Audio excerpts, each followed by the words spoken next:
बातमी वर्ध्यातून वर्धा ग्रामपंचायतीने एक स्तुत्य असा निर्णय घेतलेला आहे। वर्धा ग्रामपंचायतीचा हा निर्णय समोर आलेला आहे। गावातील विद्यार्थ्यांना जर जिल्हा परिषद शाळेमध्ये प्रवेश दिला तर वर्षभराची घरपट्टी माफ केली जाईल असा हा निर्णय घेण्यात आलेला आहे।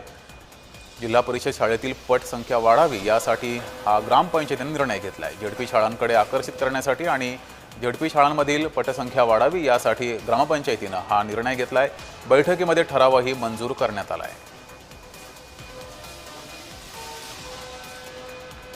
तर ग्रामपंचायतीच्या सरपंचासोबत बातचीत केली आहे आमचे प्रतिनिधी प्रमोद पाणबुडे यांनी। पाहूयात।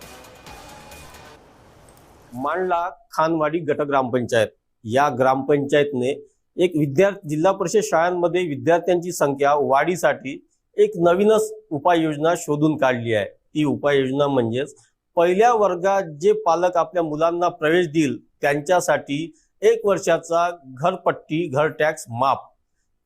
नेमका हा प्रकार काय आहेत, यांना ही कल्पना कुठून सुचली यावरती संपूर्ण विषय बोलण्यासाठी मांडला गावचे सरपंच धुर्वे सर आपल्या सोबत आहेत।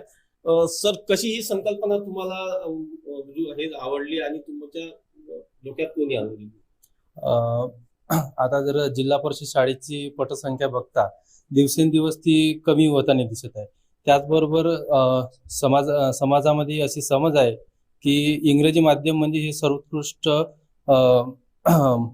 शिक्षण हे असून तर त्यावर थोडंसं आकर्षण आपल्या कमी करण्यासाठी किंवा मराठी माध्यम शाळेमध्ये जी गुणवंत विद्यार्थी घडत आहे किंवा या अगोदरही घडलेले आहे, परंतु जे लोकांचं इंग्रजी माध्यम शाळेविषयी जे आकर्षण आहे तर त्याविषयी त्यावर एक अंकुश लावण्यासाठी जिल्हा परिषद शाळेमध्ये आम्ही एक अनोखा उपक्रम चालू केला आहे, ज्यामध्ये गावकऱ्यांचं जे आम्ही कर म्हणून मकान कर, पाणीपट्टी कर, दिवाबत्ती कर हे त्यांच्याकडून घेत असतो। तर जिल्हा परिषद शाळेमध्ये जे पहिल्या वर्गामध्ये प्रवेश घेणाऱ्या विद्यार्थ्यांच्या पालकांसाठी आपण तो मकान कर, दिवाबत्ती कर आणि पाणीपट्टी कर हा सर्वता चालू वर्षाचा माफ करणार आहोत। पालकांनी जिल्हा परिषद शाळांकडे वळावं याच्यासाठीच आता या ग्रामपंचायतने हा अनोखा उपक्रम राबविला आहे। प्रमोद पाणबुडे, जय महाराष्ट्र वृत्तवाहिनी, मांडला, वर्धा।